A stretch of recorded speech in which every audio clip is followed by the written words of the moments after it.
When the internet came about, were you expecting that because we could bypass the mainstream media, there would be finally the democratization of free speech? I mean, were you expecting that? Because when I look at it now, it seems like in some ways the opposite has happened. Well, the digital media have a strange impact. Technically, they should be increasing freedom of speech. But in fact, what's happening, I think, is that people are being directed into bubbles where they never hear anything except their own views reported. And so it's kind of technically freedom of speech, but effectively it's probably reducing it. Yeah, and it's strange. Change that by law. That has to be changed by practice, understanding, change of consciousness. Yeah, you're right, because we end up creating these echo chambers that feed back what we want to hear.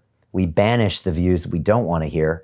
And then even these days, it seems like it becomes so populist where there's this cancel culture. When anyone says something unpopular, they just get relegated off the platform. So in some ways, freedom of speech has almost been lost by democratizing it. We have to remember that cancel culture and deplatforming are very old.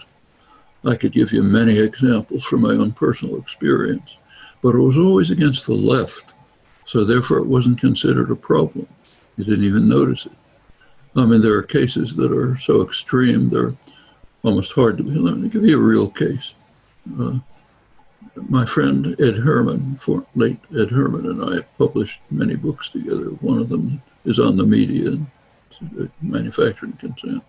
The first book we published together was in 1971, a book called Counter-Revolutionary Violence. It was published by a small publisher, flourishing small publisher. It was owned by a major conglomerate, published 20,000 copies, ready to distribute them. An executive in the conglomerate saw the ads for the book, didn't like it, asked to see a copy, had a tantrum, ordered the publisher to stop the distribution.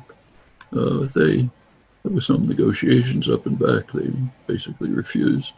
So he put the whole publisher out of business, destroyed all their stock, all of it, entire stock, to prevent the distribution of one book he didn't like.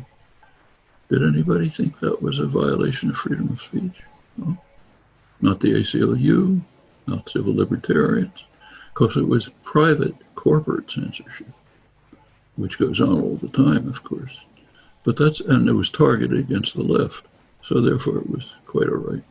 I could give you just my own personal experience, case after case of what's now called deplatforming, cancel culture, breaking up meetings by violence on university campuses. You have to have police protection if you're talking about something critical. Never considered a problem. It's now considered a problem because somebody else's ox is being gored. That's all. So it's right, it shouldn't exist, but it's very hypocritical.